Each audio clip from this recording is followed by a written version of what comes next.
Alors, Héliogabale, en termes moins choisis, appartient à cette espèce d'empereur fou, Barjot, que l'Antiquité nous a donné. Pour le plus grand plaisir des auteurs antiques, même s'ils ont exagéré, mais même si on en coupe la moitié, ça restera quand même toujours un empereur particulièrement excentrique. Et ça a plu aussi, bien sûr, il a inspiré d'autres auteurs plus contemporains. Je pense à Antonin Artaud. Bon, vous allez me dire que lui aussi, il était avec quelques difficultés. Et un peu excentrique, voilà.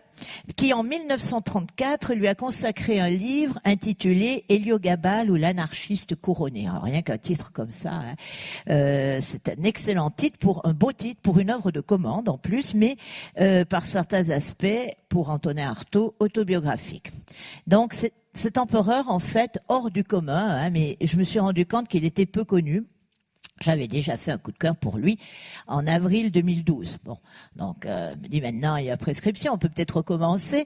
Et en fait, quand je dis Héliogabale, beaucoup de gens m'ont demandé mais c'est qui ? Je dis vous venez, vous verrez. Alors, c'est vrai qu'il n'a pas eu une carrière très longue. Il a régné 4 ans, mais il y en a qui ont fait 4 jours. Alors lui déjà 4 ans, c'est pas mal, mais il a surtout été très excentrique, voilà. Et comme il fait partie de la dynastie des Sévères, le jeu de mots est un peu facile aussi de dire à la fois sévère et excentrique. Alors, il rêvait d'un seul Dieu. Voilà, ça c'est sa véritable obsession, d'un seul Dieu et de la fusion des deux sexes. Ça, avouez que il y a 40 ans, ça faisait peut-être pas rire, mais alors aujourd'hui, on y est presque. En fait, sur un corps unique, il avait même espéré une opération qui pourrait faire qu'il ait les deux sexes, masculin et féminin, sur le même corps. Alors, il y a quelques années, j'en parle depuis longtemps de lui, parce que je suis allée dans son pays natal, comme vous le savez, syrien. Donc, je le présentais comme une drag queen, mais aujourd'hui, ce serait plutôt transgenre que je l'appellerais. Voilà. Donc, c'est un empereur qui mérite vraiment le détour. Maintenant, il faut nous remettre un peu dans le contexte, puisqu'il n'est pas si connu que ça. Je vous le replace dans le contexte de l'époque. Donc, nous sommes le 31 décembre 192, après Jésus-Christ. Commode prend son ultime bain. L'empereur Commode, là, de ce beau film, était considéré comme un tyran. Il aimait les bains, et puis il y en a qui lui ont fait prendre un bain un peu plus prolongé et définitif finalement. Donc on s'est débarrassé de lui pour la nuit du 31 décembre. Il a eu un réveillon un peu humide et définitif. Il sera remplacé, lui aussi, il était Barjot, il sera remplacé par un certain Pertinax qui, donc, comme je l'ai écrit, sera auguste pendant un trimestre. C'est déjà pas si mal. On est le 1er janvier. À minuit, on en tue un, et 2 minutes après, on en a un autre qui se pointe. C'est fou comme la profession d'empereur romain, à ce moment-là, les attirait. Le 9 avril, notre Pertinax est assassiné, et nous avons un nouvel empereur qui est proclamé par ses soldats. C'est un Libyen, cette fois-ci, vous voyez, en voyage. Et notre Libyen, c'est Septime Sévère, dont on a souvent raconté la vie ici, empereur très important, et qui est proclamé empereur donc par ses soldats. Nous sommes le 9 avril, toujours de la même année, le 9 juin, le temps qu'il arrive à Rome, et donc il rentrera dans Rome le 9 juin 193.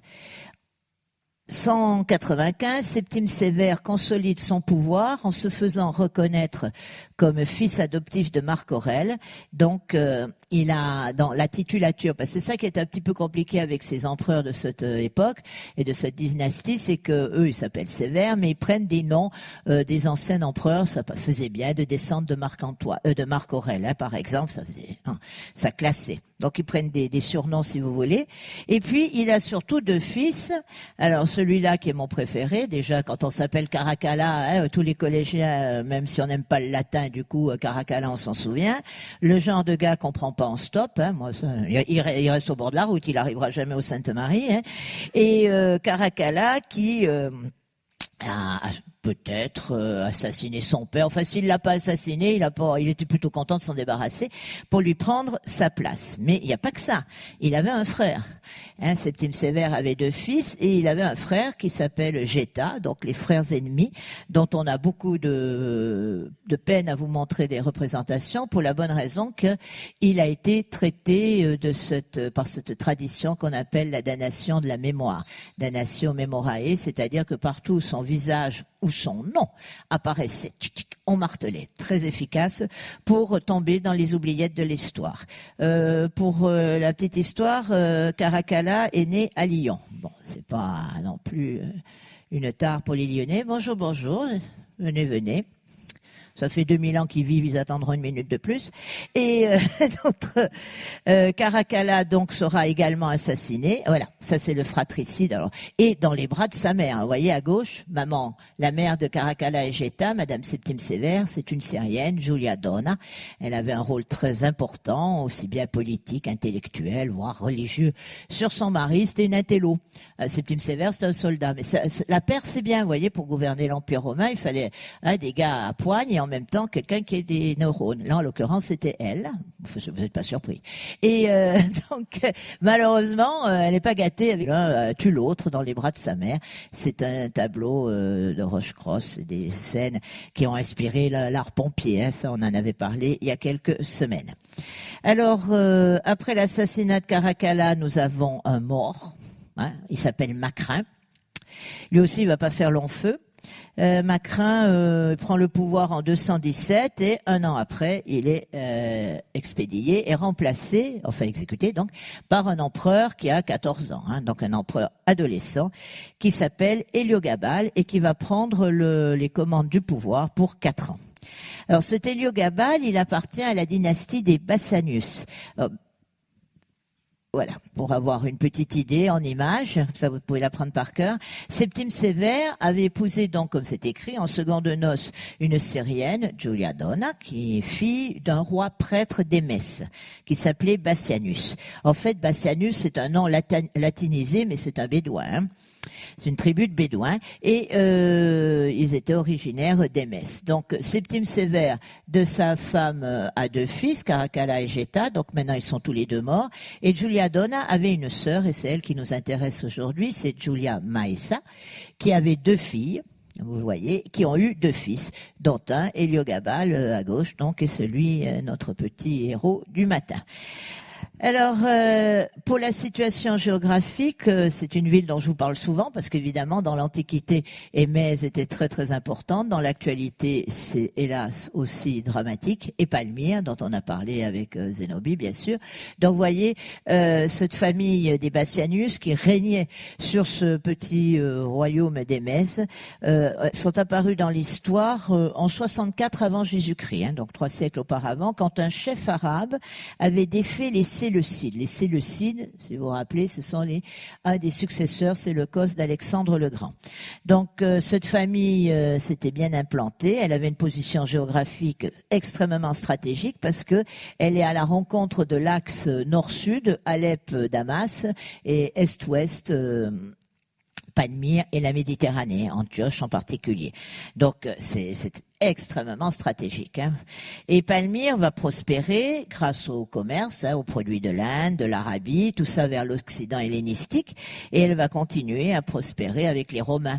Les Romains qui lui s'appuyaient, lui laissaient une forme d'indépendance à la ville d'Émèse, mais à Palmyre aussi, c'était relativement autonome parce qu'en fait, ils contrôlaient les nomades. Vous voyez, ils leur servaient d'état tampon, comme on dit. Pompée va réorganiser toute la région et il va s'appuyer sur un chef de tribu arabe. Il l'appelle Philarque, ça fait bien, mais enfin c'est un chef de tribu bédouin, hein, Samsigéram, pour créer un état tampon, comme je disais, entre Rome et les Parthes aussi. Hein. Alors ce Samsigéram, il va jouer double, même triple jeu, un coup, hein, il mentait aux Parthes, il mentait aux Romains, il fait travailler pour lui. Et Auguste rétablira cette... disons qu'ils vont rester fidèles à Rome à partir de l'époque d'Auguste. En même temps, il avait des pouvoirs religieux, donc c'était important aussi à l'époque. Alors en 212, Caracalla, avant d'être assassiné, avait conféré le statut de colonie italique à tous les hommes libres, hein, de l'Empire, et ça garantissait donc à la ville d'Émèse une immunité fiscale, hein, ça déjà c'est très sympathique, et donc ils étaient très très proches. Et même, il y a eu des personnalités plus tardives, proches de Julien l'Apostat. Donc, c'était quand même un milieu intellectuel, un cercle très fécond. Et en plus, c'est une terre qui est propice à l'élevage des chevaux, des chameaux. Il y avait un lac juste à 12 kilomètres, qui est le lac de Roms d'ailleurs, et qui permettait d'avoir de l'eau en abondance. Et en plus, ils sont proches de l'Oronte. Ce qui a fait la richesse, bien sûr, de cette ville, c'est la rivière Oronte qui se jette dans l'autre sens aujourd'hui en Antioche, avec des norias, mais ça fait partie d'un passé. Alors, revenons à un auteur ancien qui nous dit ce qui est important à Émèse, c'est le temple du soleil. Et nous en avons des preuves avec Simonet qui nous montrent donc une pierre, un béthyle comme on dit. Et le temple du soleil, le dieu n'est pas adoré seulement par les indigènes. Tous les satrapes et les rois barbares des contrées voisines lui envoient à l'envi chaque année de magnifiques présents. Ce temple, le dieu s'appelle Elagabal, ça c'est le nom du dieu. Il a disparu sous une église et ensuite sous la mosquée, qui, je crois, a beaucoup souffert récemment. Alors, d'après les monnaies, c'est un vaste sanctuaire rectangulaire, entouré d'une colonnade sur les 4 côtés et sur un haut podium, comme ça on y accédait par un grand escalier, et au milieu, on pouvait voir une pierre conique, béthyle, noire. Et au sommet, elle est conique, et dans le tympan du fronton, souvent, il y avait un croissant lunaire. Donc voilà à peu près les images qui nous restent de ce temple qui était si important pour les Émésiens.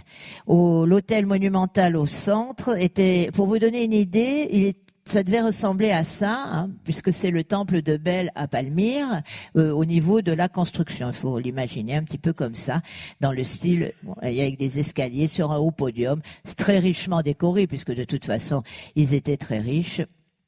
Et ce dieu était important. Le sacerdoce était réservé aux hommes, il était héréditaire. On portait une tunique de pourpre brodée d'or à longues manches, ça descendait jusqu'aux genoux, jusqu'aux talons, pardon. Les jambes étaient serrées dans des pantalons de couleur écarlate, cousus d'or. Il y avait une couronne brochée de pierreries qui jetait plus de 1000 couleurs. Le rite consistait à des chants, à des danses, à des processions, tout ça sous la musique des flûtes, des trompettes et des percussions. Il y a même Dion Cassius qui dit « et il chantait des chants barbares ». Parce qu'il chantait, mais voilà.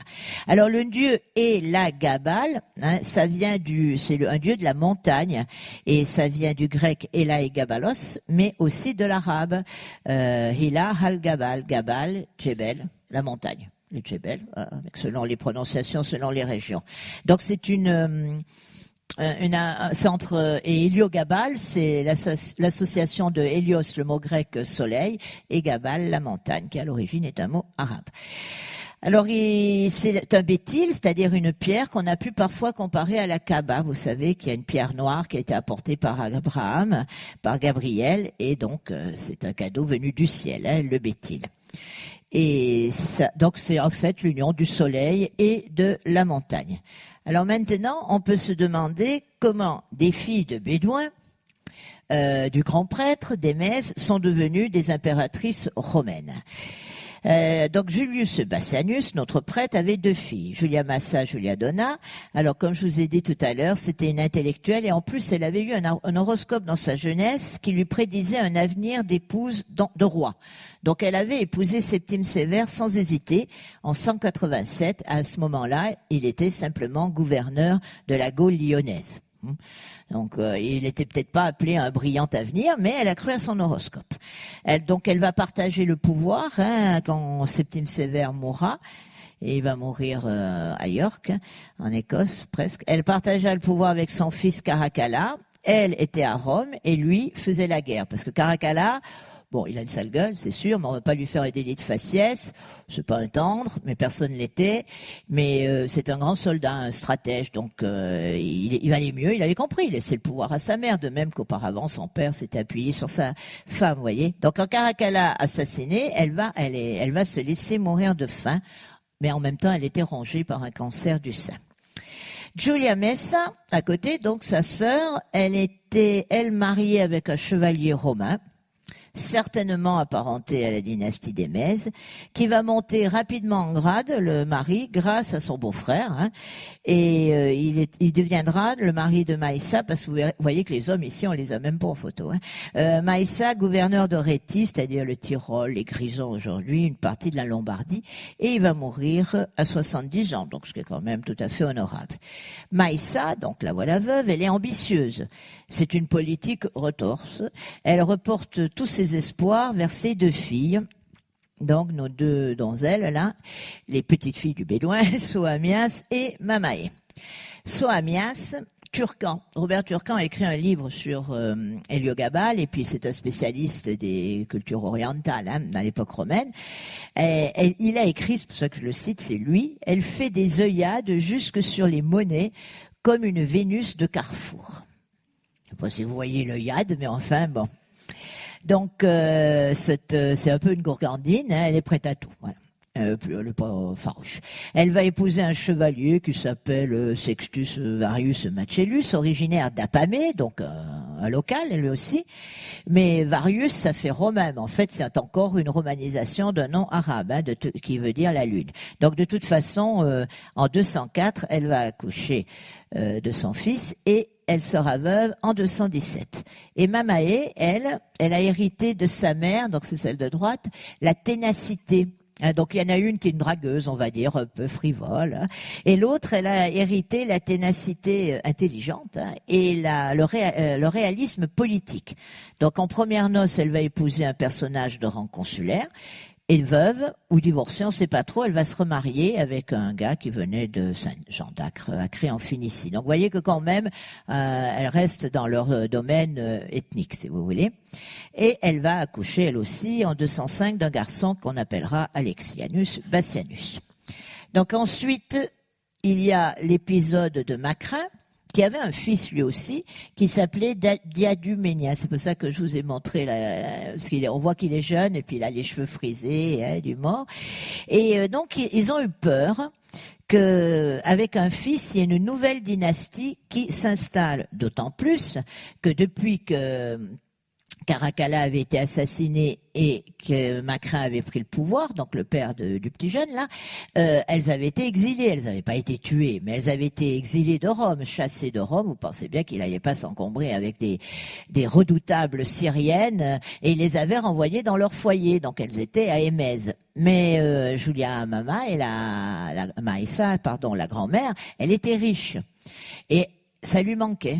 Ah ben il y a des gens à qui Rome manque, vous voyez, elle s'ennuyait un peu. Ce qui lui manquait, je pense, c'était surtout le pouvoir hein, qu'elle pouvait avoir. Donc elle va comploter et elle va essayer de se débarrasser de ce Macrin et de son fils par la même occasion. Alors les écrivains antiques nous disent, Maïssa, après la mort de sa sœur et le meurtre de Caracalla, avait reçu de Macrin l'ordre de retourner dans sa patrie et de vivre paisiblement dans sa maison en conservant tous ses biens. C'est là que Macrin a fait une erreur, il fallait la ruiner, il aurait été plus tranquille. Mais il lui laisse ses biens. Alors elle possédait d'immenses richesses, j'aime bien l'explication, fruit de sa longue participation à l'autorité souveraine. Ça veut tout dire. Héliogabale, lui, avait 14 ans. Et son cousin, le fils donc de l'autre, là, son cousin, lui avait une dizaine d'années, et ils étaient tous les deux, comme c'était la tradition dans la famille, prêtres du soleil. Mais ce sont des gamins quand même. Hein. Alors quand ils sacrifiaient, et que selon, on parle d'Héliogabale gamin, et que selon l'usage des barbares, ils dansaient autour de l'autel au son des trompettes, et sa vue excitait l'attentive curiosité de tous les spectateurs, et surtout des soldats, qui connaissaient son origine auguste et qui ne pouvaient détourner les yeux de sa beauté. Quelques-uns d'eux étaient bannis de Rome et avaient avec Maïssa d'anciennes relations d'amitié. Alors ce qui va se passer, c'est que Maïssa, elle va profiter, voilà nos deux cousins, elle va profiter de ce pouvoir qu'elle a quand même sur les soldats, mais elle a l'argent, donc ça elle peut les acheter. Mais elle va avoir une idée géniale, hein. Elle va chercher une hérédité, un ancêtre plus luxueux que le petit arabe du coin, Et elle va dire que finalement, ces deux filles, les deux, avaient eu des amours adultérins avec Caracalla, et que les deux garçons, en fait, étaient des fils adultérins de Caracalla. Il y en a qui ont voulu le croire. Les soldats, peut-être, ça les arrangeait, parce que du coup, être fils de Caracalla, ça vous posait, et ça légitimait un coup d'État contre Macrin, vous voyez. Et on restait dans la dynastie de Septime Sévère, on restait dans la même famille. Donc ça, c'est l'idée de la grand-mère. Les filles ont accepté, comme quoi, quand on veut le pouvoir, la morale, on s'en moque éperdument. Et donc ça a fonctionné. Et donc, c'est pour ça qu'on lit dans les textes anciens que les soldats connaissaient son origine auguste, voilà, fils de Caracalla. Et elle va donc, ça va marcher. Ce qu'elle faisait, elle allait la nuit. Alors on disait qu'elle avait des monceaux d'or et qu'elle les distribuerait sur le champ. Là, c'est au pluriel, au conditionnel, s'il rendait le trône à sa race. Les soldats lui promettent enfin qu'ils lui ouvriront les portes du camp. Si elle veut s'y rendre de nuit et en secret, qu'ils la recevront parmi eux, elle et toute sa famille, et qu'ils déclareront le petit Bassianus, c'était son vrai nom, empereur et fils de Caracalla. Et ça marche. Ça marche parce qu'elle a de l'argent. Et... Alors vous imaginez cette association-là de trois femmes, hein, la mère et les deux filles, de deux ados, ils ont 14 et 10 ans. Il y a un ex de Maïssa qui est un danseur ou acteur, on ne sait pas trop, il fait partie de la troupe. Il y a un Ganis qu'on appelle le père nourricier de Bassanus, qui lui fait un petit peu des leçons, hein, parce qu'il n'y a pas de père là-dedans, vous avez compris, ils sont tous... le vrai, paraît-il, est mort, enfin le soi-disant père est mort, les autres aussi. Alors donc elle sa coquine, c'est une équipe un peu improbable et qui va faire ce qu'on appellerait aujourd'hui un pronunciamento, vous voyez, carrément un coup d'État. Alors elle est accueillie par les soldats, qui sont aussi des soldats locaux, hein, on est toujours sur place à Émez. Le gamin est proclamé empereur sous le nom de son nouveau père et dans les vêtements du soldat Caracalla. Donc déjà, mais ça fait des années que je vous le dis, le sens de l'image, hein, on n'arrête pas aujourd'hui de nous le dire, mais le choix, la com.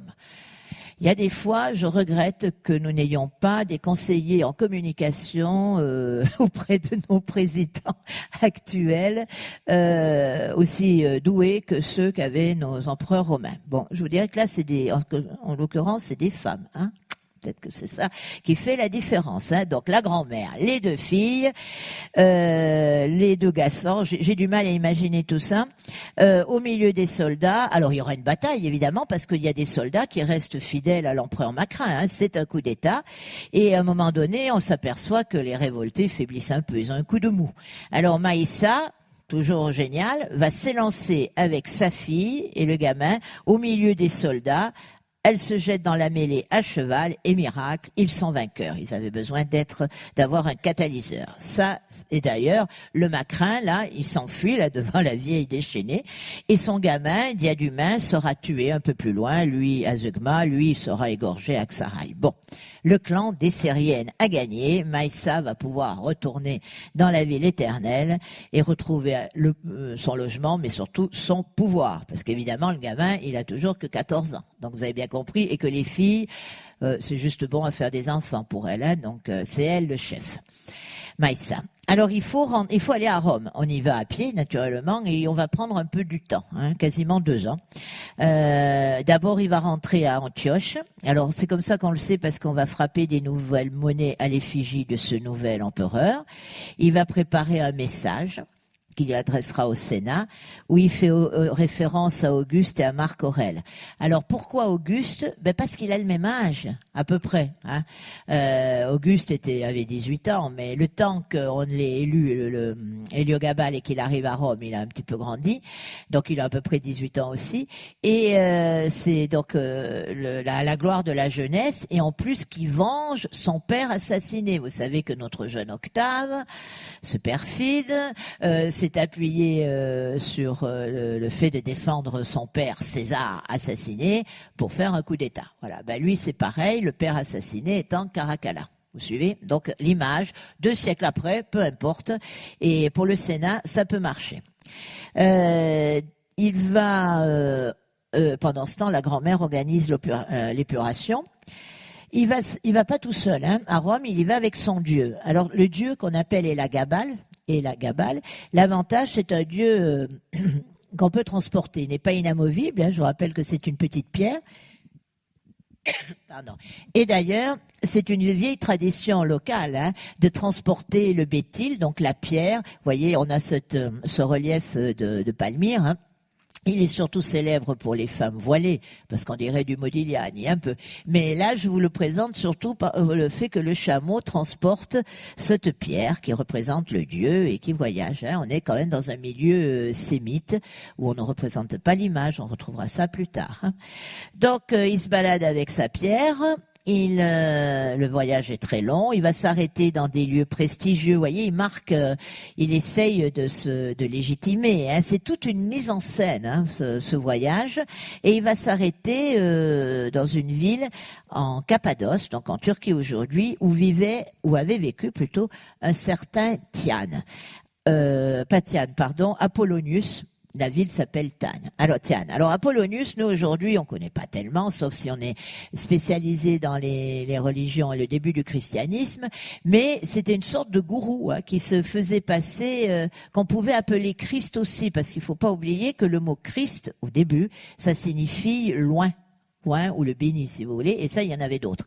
On a tendance à oublier, il y en a un qui a gagné, mais les autres, il y en avait plein. C'était assez courant d'avoir des gens qui se présentaient comme un envoyé de Dieu, donc surtout dans ces régions. Alors notre Apollonius de Tiane, il était connu par une biographie qui avait été écrite en grec et par un certain Philostrate, qui était un ami de Julia Donna. C'est pour ça que je vous en parle, parce que finalement le gamin ou sa grand-mère, elle suit la trace de sa sœur, si vous voulez, pour toujours légitimer et avoir ce côté religieux omniprésent.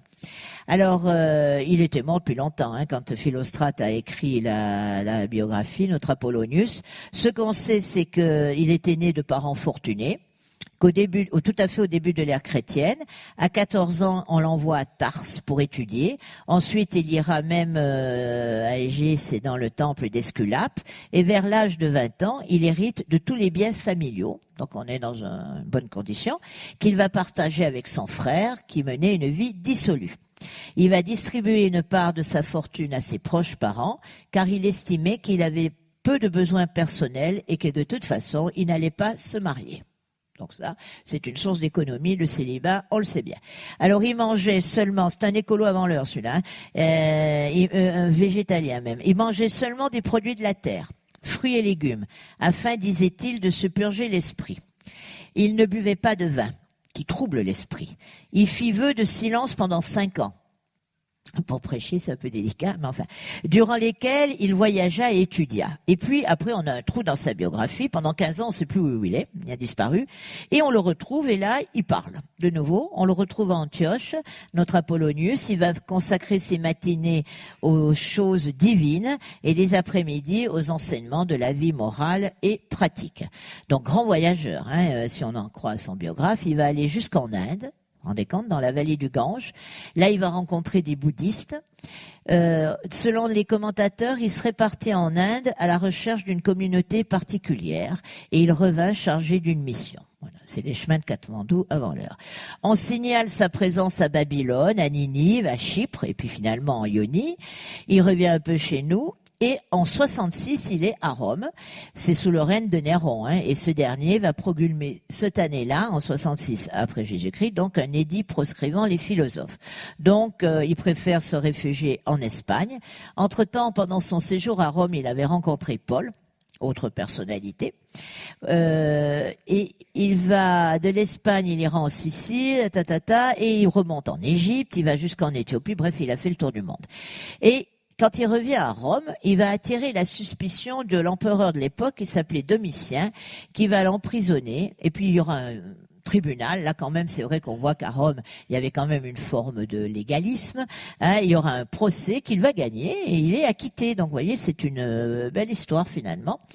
On sait que Titus et quelques autres étaient des admirateurs de cet Apollonius. fait, on n'a pas grand-chose sur lui, sauf qu'il avait un disciple et qu'il va mourir à 80 ans. Mais on peut, pour certains historiens, il était concurrent du Christ. Hein. Donc, en fait, il devait se faire passer pour le Christ. Et les écrivains chrétiens, jusqu'au IVe siècle après Jésus-Christ, il y avait déjà plus de 300 ans qu'il était mort, l'Apollonius, il continuait à déblatérer sur lui, pour vous dire à quel point il a dû leur faire peur. Là, c'est des petites choses qui nous échappent, sauf pour le grand public, bien sûr. Et c'est pour ça que la question se pose, est-ce que le christianisme a-t-il eu deux fondateurs et les histoires se sont peut-être mêlées, etc. La question vraiment se pose.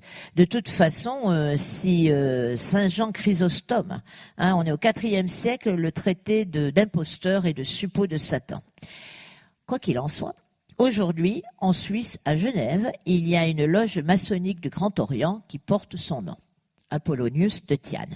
Donc c'était important aussi, je pense, d'un point de vue religieux, parce que dans l'idée de privilégier un Dieu unique, c'était bien de rendre hommage à ce personnage, aux yeux d'Héliogabale, bien sûr. Ensuite, il va s'installer à Izmit, parce qu'on est en octobre 218, la mer Méditerranée est dangereuse, donc on l'appelle mer fermée. Et là, eh bien, on installe la cour, on attend, pour pouvoir continuer sa route, et il danse. Alors, il se couvrait de vêtements les plus précieux, où se mêlaient l'or et la pourpre. Il portait des colliers, des bracelets. Il plaçait sur sa tête une couronne en forme de tiare, brillante d'or et de pierreries. Son costume tenait le milieu entre la robe des prêtres phéniciens et l'habillement somptueux des Mèdes. Héliogabale a détesté les vêtements grecs ou romains, disant qu'ils étaient faits de laine, étoffe trop grossière. Oh, il avait la peau sensible, ce petit. Et les tissus syriens seuls lui plaisaient. Alors, il y a aussi une préparation psychologique. Toujours dans le plan de communication, avant d'arriver à Rome, il va se faire un portrait à pied dans le costume qu'on vient de vous décrire. Et il va le faire envoyer à Rome avant lui. Il va ordonner qu'on plaçât le portrait au milieu du Sénat, dans le lieu le plus élevé, au-dessus de la tête de la statue de la Victoire. Enfin, qu'en se rendant à l'Assemblée, chaque sénateur brûlait de l'encens et faisait des libations de vin en son honneur. Vous voyez un petit peu le tableau. Il ordonna de plus que tous les magistrats romains et tous ceux qui sacrifiaient en public reconnussent le nouveau dieu Héliogabale avant tous les autres dieux qu'on invoque dans les sacrifices. Alors, il y aura quand même un peu de la résistance. Il y aura quelques putschs contre ce gamin, mais avortés. Gamis, le père nourricier, dit quand même que peut-être tu en fais trop, il sera exécuté. Et on arrive enfin à Rome en été 219. Alors ça, je peux vous dire qu'il était attendu, parce que depuis le temps qu'il envoyait sa photo, enfin presque, Facebook, à peu près ça, vous voyez, réseaux sociaux, personne ne le voyait, mais il avait déjà des amis à Rome, très organisés. Il y a une sorte d'unanimité autour de lui, mais ça se comprend, c'est l'espoir de la jeunesse. Il y a des gens qui pensent que parce qu'un empereur est jeune, il sera bon, tu parles. Mais les sénateurs retrouvaient en lui un Marc Aurèle, le peuple un Caracalla. Vous voyez, en fait, il plaisait à tout le monde. Aux sénateurs, peut-être qu'il sera le nouvel Marc Aurèle, et les soldats, l'héritier de Caracalla. Alors, l'entrée dans Rome, selon l'historien Hérodien, va se faire de façon somptueuse, donc il porte une robe sacerdotale. Selon les monnaies, il est à cheval en habit militaire ou au sacerdotal, ça peu importe l'habit. Il a dû peut-être se changer en cours de route. Moi, je pense que pour plaire aux deux, mais sur les monnaies, on le voit plutôt en soldat. Et il va faire des dons, et c'est ça qui est le plus important. Vous savez, là, donativum, là, il va distribuer l'argent, il va faire des remises d'impôts. Il va organiser des spectacles, des jeux. Écoutez, il est sympathique, ce garçon. Mais il a une obsession. C'est l'installation du Béthyle, la fameuse pierre, sur le mont Palatin, dans un temple qui lui sera réservé uniquement. Et il veut faire connaître ce culte dont il est le prêtre et dont il pense qu'il est l'incarnation. Il se prend pour un dieu, mais ils se sont tous pris pour des dieux. Et il veut faire pratiquer ce nouveau culte aux Romains. Et pas discrètement, avec faste et prééminence. Et c'est ça le problème. Alors, on retrouve le schéma Maïssa gouverne en son nom et lui lui, elle est présente au Sénat, vous vous rendez compte, et elle ne fait pas de la figuration. Et lui s'occupe du côté religieux et de la mise en scène. On est en plein théâtre. Alors, le contexte religieux était quand même pas défavorable à Héliogabale, parce que d'abord, les Romains ont toujours été très ouverts aux autres religions. Vous savez, à part les chrétiens qui ne voulaient pas participer au culte impérial, toutes les religions étaient autorisées du moment qu'elles ne trouvaient pas l'ordre public. Voilà, on part de ça. En plus, c'est une ville cosmopolite. Même à l'époque, nous sommes donc en 219, début 3e siècle, le Sénat avait une majorité de membres originaires, soit d'Afrique ou des Orientaux. Avec le fait qu'on avait donné pas naturalisé, mais presque l'édit de Caracalla, ça changeait tout. Donc tous les cultes ont droit de citer. Et les chrétiens, ils sont tolérés. Entre deux persécutions, ils pouvaient pratiquer leur culte. Les religions orientales sont populaires, ça on a fait un coup de cœur là-dessus, vous savez. Alors parmi elles, il y a la déesse Tanit de Carthage, qui avait son temple au Capitole. Il y avait les dieux syro-phéniciens, ils sont là, comme le Baal d'Ougarit. Ces dieux de Syrie et de Palmyre étaient transférés au Trastevere, ils étaient dans ce quartier outre-Tibre. Mais à l'époque, c'est l'astrologie qui est à la mode. Donc je reviens derrière parce que vous avez cette maquette qui nous montre un monument dont il ne reste pas grand-chose, mais qui se trouvait à l'angle du sud-est du Palatin, qu'on appelle le Septisonium, qui avait été fait à l'époque de Septime Sévère, donc où figuraient étagées les personnifications des 7 sphères planétaires. Donc on avait déjà, c'était un peu l'état d'esprit. Et le dieu le plus populaire, donc, il s'appelle le Sol Invictus. Ça, c'est le nom romain, le soleil invaincu. Mais c'est notre Héliogabale syrien. Donc, il y a une sorte de révolution. Vous savez, le prince correspond à la terre qui est habitée. Et le soleil, le soleil est au ciel, ce que le prince est à la terre. C'est-à-dire qu'il est le vicaire de l'autre souverain. Voilà un petit peu cette idée. Déjà, avec Giulia Donna, on avait eu la connaissance, grâce à Apollonius, de ce genre de syncrétisme. En fait, ils sont à la recherche de syncrétisme. Moi, je ne parlerai pas de monothéisme, c'est un petit peu exagéré, mais pour trouver un syncrétisme, le seul qui pouvait faire l'affaire, c'était le soleil, parce qu'évidemment, c'était facile à comprendre et il était visible quasiment partout. Mais il y a des irréductibles qui sont contre. Et parmi eux, c'est les chrétiens, les gnostiques aussi, qui pensent que tout ça, ce sont des hérétiques. En tout cas, donc ça, c'était le temple de Septime Sévère. Voilà un des dieux populaires. Et voilà le temple que va faire bâtir notre Héliogabale, qu'on appelle l'Élagabalium. Temple sur le Palatin. Je l'ai appelé terrasse à bronzer parce qu'en fait, c'est un peu ça l'idée. C'était une grande terrasse en plein air. Elle est entourée d'une colonnade sur les 4 côtés. Il y avait une cour de 15 000 mètres carrés, c'est quand même très grand, un temple de 2400 mètres carrés. Et tous les matins, il faut imaginer, Héliogabale immole des hécatombes de taureaux, de brebis, sur des foyers qui entourent le maître-autel qui est tourné vers le soleil levant. C'est pour ça que ça se fait en plein air. On y brûle des aromates, on verse des amphores de vin rares et capiteux. L'empereur fait des libations tout en tenant une branche de cyprès, arbre consacré au soleil en Syrie, et il danse autour de ces foyers. Ça devait être charmant. Il s'est maquillé les yeux au col. Et il porte une robe rouge et des pantalons qu'on appelle anaxérides. Les anaxérides, c'est ça. Pour vous donner une idée, c'est une tombe de Palmyre, ça. Donc voilà. C'est là dans cette tenue, il faut imaginer. Et puis, ils chantent des chants barbares. Alors, les sénateurs et les chevaliers sont rangés en cercle autour de la cour, sur des banquettes, comme étagés, vous voyez, comme un amphithéâtre. Ils sont au spectacle et ils forment un public qui, paraît-il, était partagé entre le rire et la honte. Alors, les plus réalistes ou les opportunistes, ils entrent dans la danse, puisqu'il faut bien, et les autres, ils ont honte. Alors c'est là quand j'ai pu dire que le paradis latin s'était installé au Palatin. Il faut y passer à peu près ça, quand même, dans les descriptions des auteurs antiques, entre le maquillage, les lumières et tout, et vous imaginez ça. Alors Héliogabale va se faire circoncire. Il s'abstient de manger du porc et d'après l'histoire Auguste, qui est notre principale source, qui a beaucoup exagéré, mais je vous dis même à moitié vrai, c'est encore bon. Il se fit lier les testicules. Alors pourquoi? Pour ressembler aux Galles, les prêtres émasculés de Cybèle. Ça, je vous l'ai raconté plusieurs fois. Hein. Donc il se rapproche un petit peu de ces prêtres qui étaient maquillés, qui chantaient, qui dansaient, qui se les coupaient. Alors lui, là, c'est juste, il les fait lier. Hein. Par contre, alors pour les autres, il va plus loin. Il fait châtrer des jeunes esclaves. Hein, pour leur conserver un semblant de féminité. Bon, moi je vous rappelle que sous la Rome pontificale, il y aura les castrats, hein, donc une vieille tradition, voilà, on va dire ça. Le problème, c'est qu'il est empereur romain et que depuis Auguste, parmi les titres de l'empereur romain, il a le titre religieux de Pontifex Maximus et qu'il tient son pouvoir de Jupiter, qui est le dieu de Rome, hein, Capitolin, et Héliogabale, lui, il veut que ce soit son dieu qui domine les autres, et c'est ça que ça posait problème.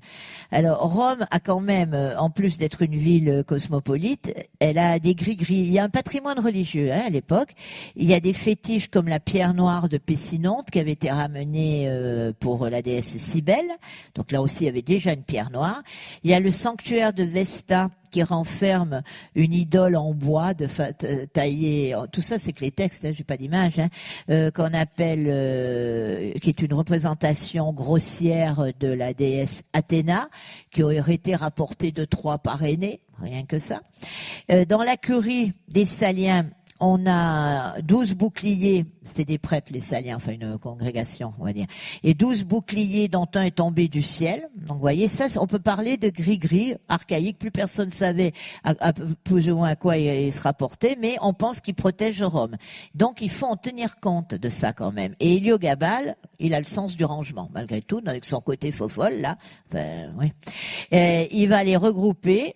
Il se dit, bon, je vais tous les mettre dans mon nouveau temple, ou en tout cas, il va essayer. Et finalement, seul le palladium a pu être transporté. Alors, tout ça, on le sait aussi parce qu'aujourd'hui, il n'existe plus ces temples. Mais il y a une église à sa place, ça ne va pas vous étonner, qui s'appelle Santa Maria in Pallada. Elle date du XVIIe siècle. Et elle a deux noms. En fait, c'est aussi San Sebastiano in Giardino, voilà. Ça doit être ça, voilà. Alors, deux églises, c'est la même église qui a deux noms différents. Et dans Santa Maria in Pallada se retrouve le palladium de cette représentation amenée par notre Héliogabale. Donc, il veut également organiser une fête populaire hein, pour montrer son dieu, des processions. Alors, il va faire à la périphérie, il va faire aménager une résidence secondaire qu'on appelle le palais césarien, avec une vaste salle d'audience qui était reliée par un corridor de 300 mètres de long, un amphithéâtre de cour. On appelle ça, je pense que voilà, un amphithéâtre privé. Castrense, mais Castrense, ça veut dire plutôt là de cour.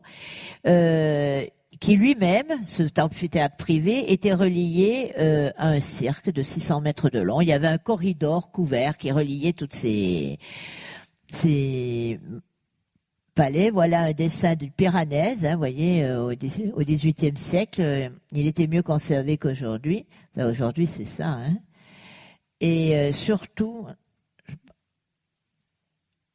Alors surtout, cet endroit aujourd'hui, pour ceux qui connaissent Rome, c'est quand même intéressant, c'est que dessus, ils ont fait donc une église qui s'appelle Santa Croce de Jérusalem, hein, qui a, soi-disant, une relique de la croix de Jérusalem amenée par Hélène, la mère de Constantin, donc érigée, une église paléo-chrétienne, hein, qui a été transformée par la suite, comme toutes les églises à Rome, baroquisée, mais qui a une abbaye qui a été fermée en juin 2011, donc c'est pas si vieux, à mon avis ils l'ont pas rouverte, par le pape de l'époque, c'était Benoît XVI, parce qu'à la suite d'une enquête, dans cette abbaye, à l'emplacement du palais d'Héliogabale, il y avait des soirées mondaines qui étaient organisées par un styliste qui était devenu prêtre, mais qui était resté styliste, et qui organisait donc des bals. On avait une nonne qui dansait autour de la croix. J'ai vu une vidéo, c'est assez impressionnant. Et mais c'est tellement dans l'endroit. Mais ça, évidemment, je suis pas sûre que tout le monde s'en rappelait que c'était l'emplacement d'Héliogabale. Donc ça a été fermé, hein, ça fait un petit scandale quand même. Mais là, il n'y en a pas une qui vient de faire un petit, là? Oui. Oui. Hein, je me semble bien, hein, il y a quelqu'un qui a accouché là. Voilà. Ah, les voies de Dieu sont impénétrables. Donc 2011, fermé à l'endroit d'Héliogabal. Et chaque été, alors notre Béthil, il était transporté de ce palais, puis amené au Palatin, puis on le remenait en juillet, et il était sur un char. Hein, le Béthil, tiré par tiré par 4 chevaux, Héliogabal, chevaux blancs. Héliogabal en tenait les rênes, mais il n'était pas sur le char. Le char était réservé aux dieux. Lui, il était devant, à pied, à reculons, et il tenait les rênes, entouré quand même de gardes de corps, hein, et sur une route qui avait été recouverte de sable doré. Donc c'est quand même toujours une superbe mise en scène. Et alors, vous pensez que ça plaisait à la populace, mais qui n'aurait pas aimé voir ça?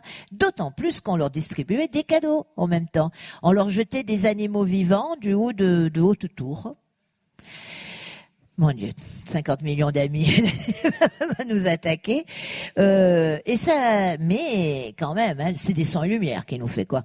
Et des sangs et lumières héliogabaliens ne suffisaient pas à convertir tous les Romains. Alors, il a senti qu'ils étaient un peu réfractaires. Il a eu une idée. Il va faire un mariage sacré, hiérogamie.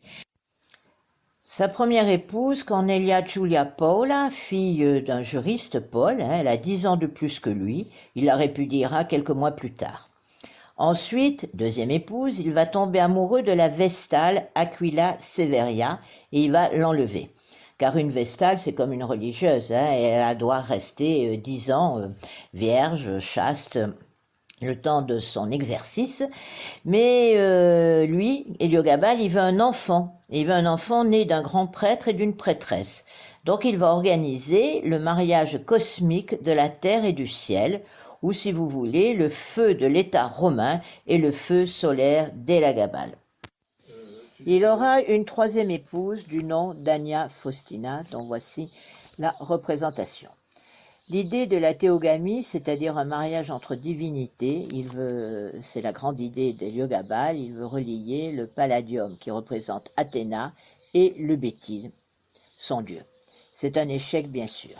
Deuxième essai, le soleil a rendez-vous avec la lune, merci Traîné. Les noces de Tanit et d'Hélégabal marquent la réconciliation de Carthage et de l'Ours, de Didon et d'Énée. Donc nous avons affaire à une nouvelle triade, Athéna, Hélégabal, Tanit, qui correspond un peu à la triade capitoline, Jupiter, Junon, Minerve. Autre problème, la version de l'histoire auguste sur Héliogabal, ne l'oublions pas, est la vision d'auteurs païens contre Constantin, qui imposa un seul dieu. Mais Héliogabal n'est pas un monothéiste forcené, mais plutôt il désirait un culte unique fait de toutes les religions du monde. Mais sa grand-mère, Maïssa, elle ne plane pas. Elle s'inquiète des dérives du petit-fils et pour le recadrer, elle va lui faire adopter son cousin de 10 ans, Sévère Alexandre, pour fils, et le déclarer César. Sévère Alexandre étant le fils de Maïmée, la seconde fille de Maïssa. Le Sénat va marcher là aussi, vous vous rendez compte, un gamin de 20 ans qui est le père d'un fils de 10 ans, même pas, et tous les sénateurs, sans craindre le ridicule, décrètent à l'unanimité que Héliogabal, âgé de 16 ans environ, est le père d'Alexandre qui est entré dans sa 12e année. Selon les auteurs, on n'a pas toujours les mêmes chiffres, mais enfin, ça fait quand même une bonne différence d'âge. Donc, par contre, Alexandre, là, lui, va recevoir une bonne éducation. Héliogabal, lui, agace les soldats. Hein, il en fait trop. En fait, c'était une autre façon d'envisager le métier d'empereur. Mais c'est un classique. Il plaçait ses amis, sa famille. Il les enrichissait. C'est relativement habituel et voire traditionnel. Mais avec Héliogabal, la référence, c'était la sexualité. Et c'est là où vraiment il est différent des autres. L'étalon, si je peux dire, la référence pour pouvoir accéder à un poste important, c'était la grosseur du sexe féminin.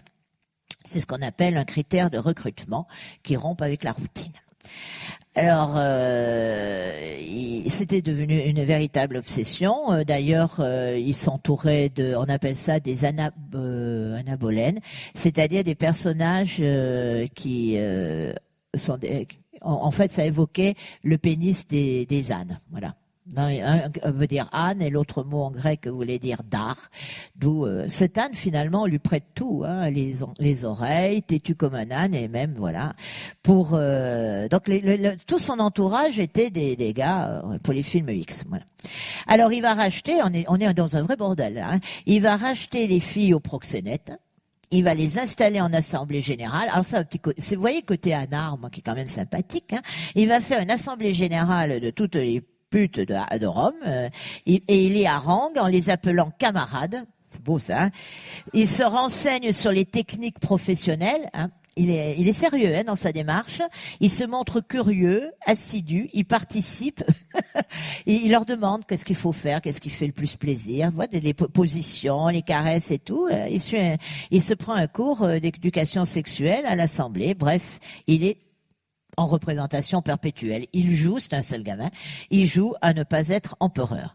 Alors il y a j'ai pas tout noté parce qu'il y en aurait pour la journée, tout ce qu'il pouvait faire, mais les auteurs anciens se rappellent il adorait le théâtre évidemment puisqu'il est déjà dans le théâtre. Hein.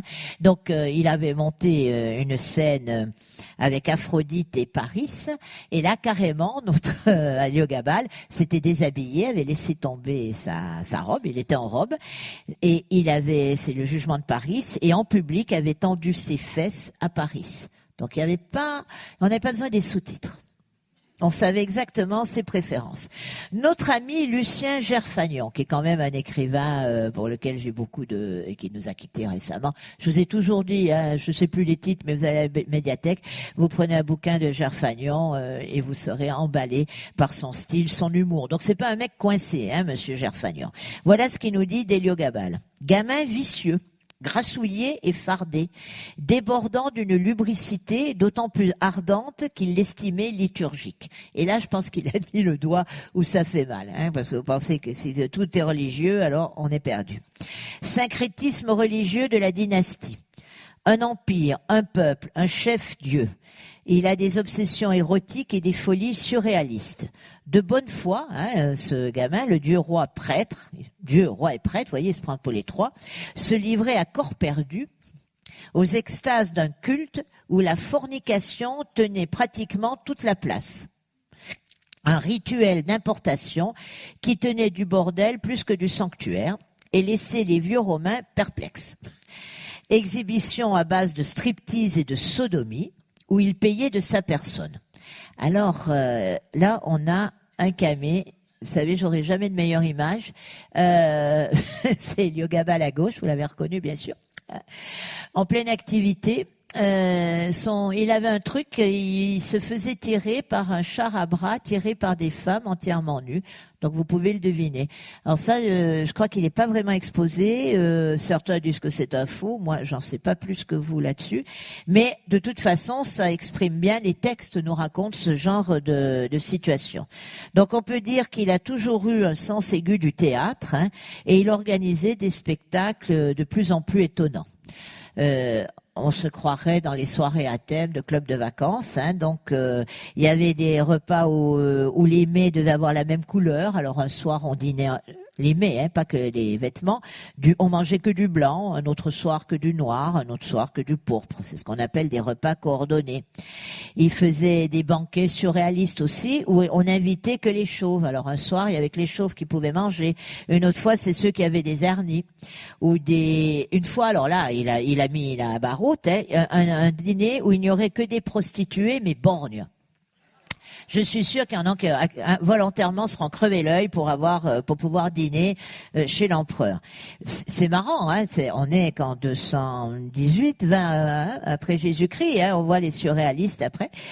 C'est un vrai géo, quoi. Le grand plaisir de l'empereur avait toujours été de scandaliser la société romaine. Alors là, il y amène toute l'énergie de sa jeunesse, l'acidité dévastatrice de son humour, ça c'est un peu son côté Charlie, hein, et un goût morbide pour les blagues. Il faisait des blagues. Ce qui est grave, c'est que les sénateurs âgés venaient, vous comprenez? Il les invitait à dîner et puis il les forçait de s'habiller en travelot. Hein. Alors, c'est écrit qu'il portait des résilles sur les cheveux. surtout les plus vieux, ça devait être drôle, et qui devaient danser avec lui au milieu de ses acolytes. Et puis il y a eu des dîners très importants aussi, quand les convives étaient ivres-morts ou s'ils les jugeaient ennuyeux, il lâchait des lions. Alors, les lions, en fait, étaient domestiqués, mais ça, ils ne savaient pas. Les autres, surtout ceux qui étaient complètement impégués, là. Oh, mon Dieu, qu'est-ce qui m'arrive à Lyon? Voilà. C'est un peu ça. C'est ça. C'est pire que ça. J'ai pas tout retenu parce que c'était pas possible.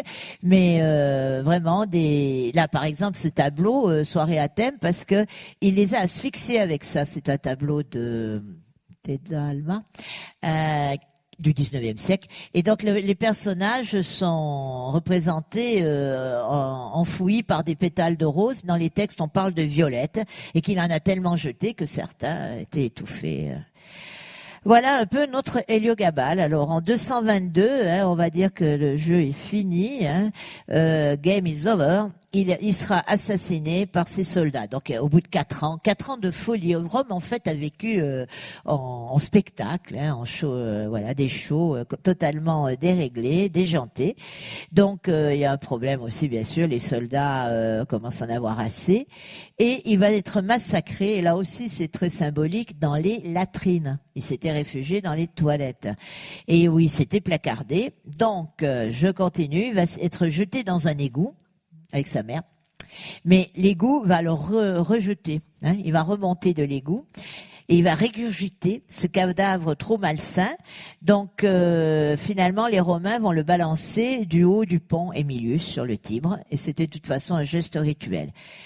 Donc c'est un empereur qui n'aura jamais de sépulture. Pour certains auteurs anciens, il a été assassiné avec en même temps que sa mère, et il était tellement accroché à elle qu'il les aurait jetés tous les deux ensemble. Mais ça, bon, c'est pas prouvé. Alors les soldats vont saluer Alexandre le Nouveau. Ils vont donc son cousin, ils vont le conduire au palais. Il était quand même très très jeune, et tout de suite c'est sa grand-mère qui va garder le pouvoir. Donc en fait, elle a changé de petit-fils, c'est toujours elle. Et ça, c'est une autre histoire. Et ce sera le dernier, Alexandre Sévère, ce sera le dernier de la dynastie des Sévères. Et lui aussi mourra assassiné, mais pas tout à fait pour les mêmes raisons. Lui, c'est parce qu'il n'était pas trop soldat. Alors, on reste avec un Héliogabale. Donc, il a inspiré Antonin Artaud.